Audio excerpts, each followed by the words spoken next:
For today's headlines, Governors back go. 29 seafarers cry for rescue. Passport backlogs cleared by October 31.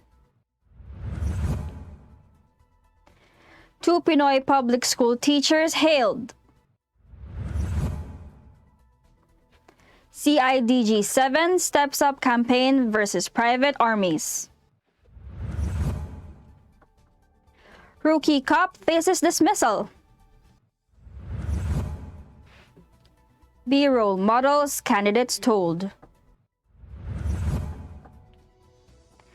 Manila mayor bans loud bike mufflers. Good morning, I am Venice Bautista and this is Tribune News on Q. Today is October 6, 2021 and these are the latest news this Wednesday morning. Saying they've crossed party lines, 41 provincial governors on Tuesday threw their full support on the vice presidential bid of Senator Christopher Bongo in next year's election. The governors vowed to campaign tirelessly for his election to the country's second highest elective position. In a statement to media, the governor said that Go, as a longtime close aide to President Rodrigo Duterte, dating back to when the latter was still Davao City Mayor, has gained wide and valuable insights on local and national governance. Such experience has prepared him adequately for elective public office as senator and hopefully as vice president, they said. Having come from the ranks of local public servants, they have not doubt that Bongo understands the issues we face 24/7 in our respective provinces, they added. Even before becoming a senator 2 years ago, Go has institutionalized the Malasakit Center, a project he and President Duterte started, the governor said. Senator Go is the principal author of Republic Act 11463, or the Malasakit Centers Act of 2019. The senator from Mindanao has made affordable healthcare accessible to Filipinos through the Malasakit Center, a one-stop shop for medical and financial assistance several government agencies allocate for the sick who now have to go to just one office instead of laboriously seeking help from other agencies to another, they said. The governor said they see Go, if elected as VP, continuing President Duterte's programs, including his campaign against illegal drugs, criminality, and corruption, as well as the Build, Build, Build infrastructure drive. 29 sick and starving Filipino seafarers are crying out for rescue, having been stuck in 3 separate vessels for 3 months, now in coastal waters of a port in Xiamen, China. In a news conference, the seamen appealed for help from the Department of Foreign Affairs as they revealed that their manning agency, Global Marine Resource and Offshore Services, as well as their principals, has already abandoned them. Addressing Foreign Affairs Secretary Teodoro Locsin Jr., the seafarers said the last time their respective families have received allotments or portions of their pay from their agency was 8 months ago. Miriam Luciano, a relative of one of the stuck seafarers, said depression has already set in among many of the mariners. Ed de la Cruz, spokesperson of the Seafarers Empowerment Advocates Network, said they have coordinated with the DFA for the assistance to the mariners. He said the manning agency has been the subject of other complaints of abandoning and neglecting crew members. Other crew members from the same 3 ships, including Malaysians and those from Burma, have already been repatriated by their respective governments. The stranded Filipinos are in the vessels Han Rong 369, 366, and 362. The Department of Foreign Affairs is eyeing to clear its backlogs in its suspended passport applications by the end of October, a ranking official said on Tuesday. Assistant Secretary Senin Mangalile said in a virtual media forum that they are giving themselves until October 31. That's a self-imposed deadline and they will do whatever is needed to make a significant reduction in the backlog. Out of the 696,412 passport applications it received from July 9 to October 2, the DFA said it has successfully processed and printed 93% or 648,151 of it. 3.5% or 24,192 are for further verification, while 3% or 24,069 have been suspended due to the erroneous details applicants have written on their application forms. The DFA then explained that resolving their errors take time as it entails checking files and correcting personal details of all affected applicants. To fast-track the process, Mangaliles said the agency hired additional employees from other DFA offices and augmented the numbers from 7 to 19. He told reporters that they will add more employees to do the correction, except that they need to have security clearance because they will handle sensitive information and personal data of the applicants. He added that they cannot outsource and cannot hire temporary workers because DFA employees should handle the personal data of applicants. The official further said it will require them at least another 2 weeks to complete the backlogs if they would not be able to beat their October 31 deadline. Apart from the backlogs, the DFA also vowed to address the non-delivery of available passports. Tribune News on Q will be back after these short reminders. Boto mo to, Halalan 2022, the Daily Tribune special coverage.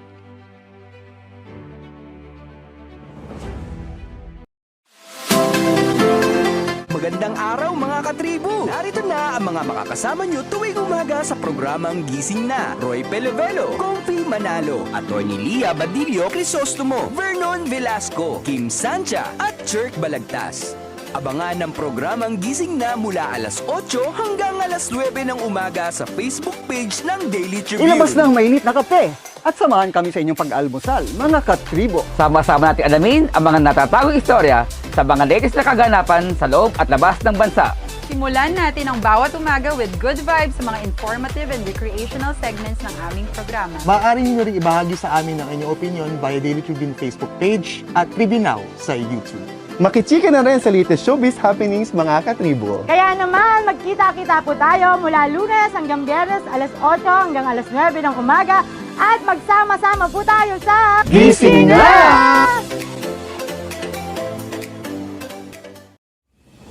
Boto mo to, Halalan 2022, the Daily Tribune special coverage.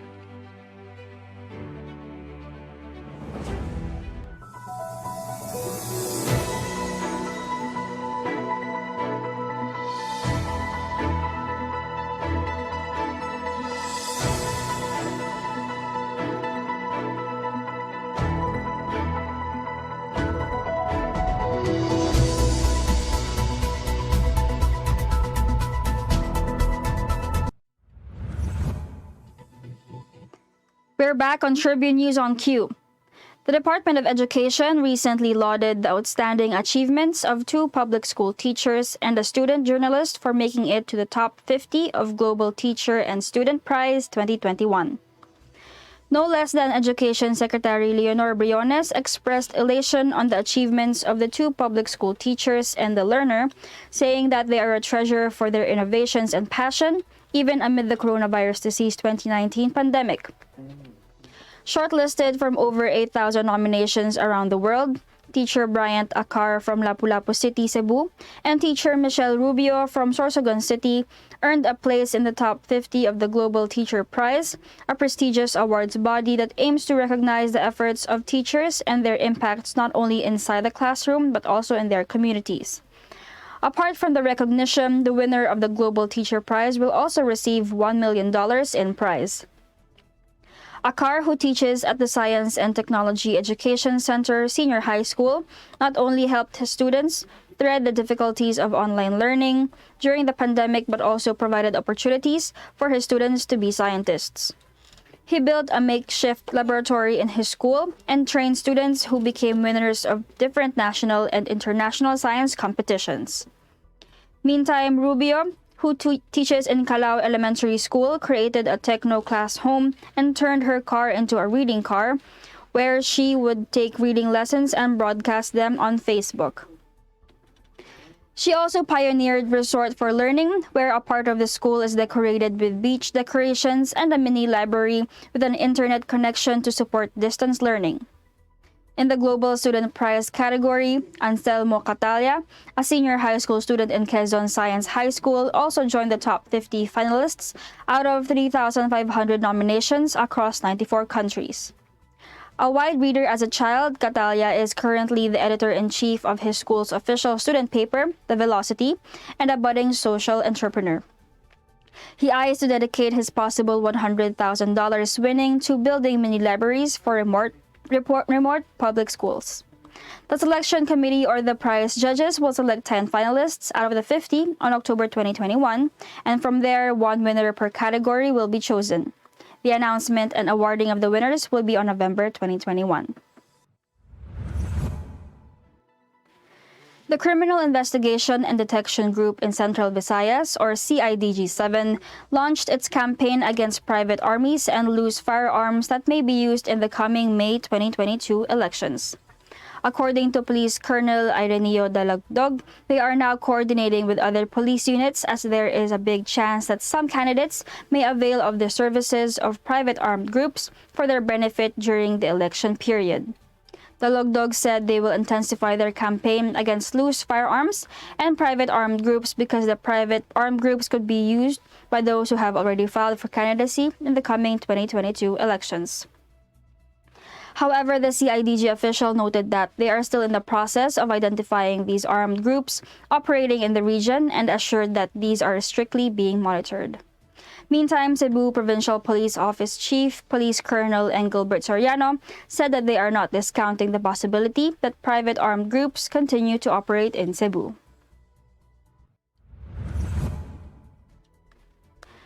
A patrol woman assigned in Butuan City is facing dismissal after testing positive for using shabu, police said Tuesday. Brigadier General Romeo Karamat, Caraga Regional Police Detector, ordered a pre-charge investigation and summary dismissal proceedings against patrolwoman Kizea K. Golindang. Karamat said Golindang first tested positive for using illegal drugs when she and 23 other personnel of the Butuan City Police underwent a random screening last September 7. He added that a confirmatory test was conducted on her urine sample and it was again found positive for methamphetamine hydrochloride on September 29.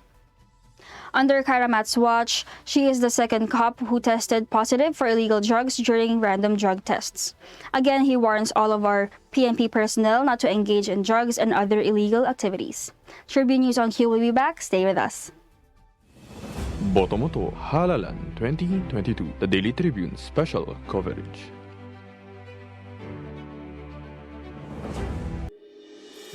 It's time for the world to know. Outstanding Filipinos in America. The 11th Outstanding Filipinos in America Awards 2021. A salute to the heroes of coronavirus. Coming back live in person at the Carnegie Hall in New York City. Home to the TOFA Awards since 2011.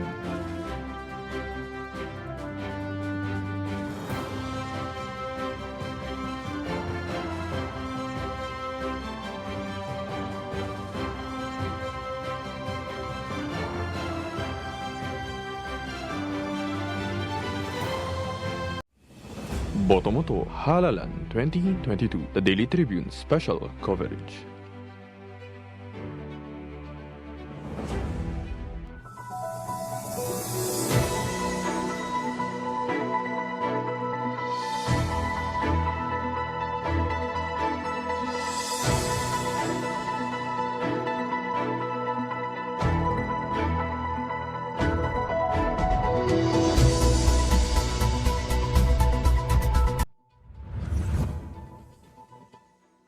You are still watching Tribune News on Q. In other news, the Philippine National Police Chief General Guillermo Eleazar has appealed to those filing their certificates of candidacy not to bring along their supporters at the Commission on Elections offices and filing sites to avert possible COVID-19 superspreader events. PNP spokesperson Colonel Roderick Augustus Alba said that police seeing how people are still violating health standards despite the PNP's repeated reminders. Newly appointed to his post, Alba issued the appeal on behalf of General Eleazar in an interview with Daily Tribune's morning show, Gising Na. At the start of the COC filing on October 1, several candidates were seen bringing along their supporters in motorcades to the Sofitel Hotel filing site of the Comelec in Pasay City. Alba said the candidates should show concern for the health of their supporters and should set a good example in following health protocols. Meanwhile, he said that about 100 people from the group, seen in viral videos and photographs swimming at Manila Bay, had been issued health violation tickets. Manila Mayor Francisco Isko Moreno Domagoso on Tuesday ordered a ban on open mufflers used in motorcycles to create loud noise. These, he said, causes inconvenience to students attending online classes and to those working online and at home. He directed Manila Traffic and Parking Bureau Chief Dennis Viaje and Manila Police District Director General Leo Francisco to ensure the implementation of a newly passed ordinance. Penalties are to be imposed against the violators. Moreno signed Ordinance 8772, presented by Manila City Council Presiding Officer Vice Mayor Honey Lacuna, and principally authored by Majority Floor Leader Attorney Joel Chua and Councilors Terence Alibarbar, Philip Lacuna, and Joel Villanueva. Excessive, loud, and unreasonable noise levels are beyond the national standard of 99 decibels, taken at an engine speed of 2,000 to 2,500 RPM, the law defined. All barangay leaders will be notified, Moreno said. And that wraps up the stories this morning. But before we go, we would like to thank the SM Store, Araneta Center, Department of Tourism, MG Motors, Hina Motors, Security Bank, and Overseas Community Affairs Council member Alan Lin of Republic of China for their continued support. Again, this is Venice Bautista, and you are watching Tribune News on Cue. Stay safe, stay healthy, and stay at home. Good morning! Boto mo to Halalan 2022, the Daily Tribune special coverage.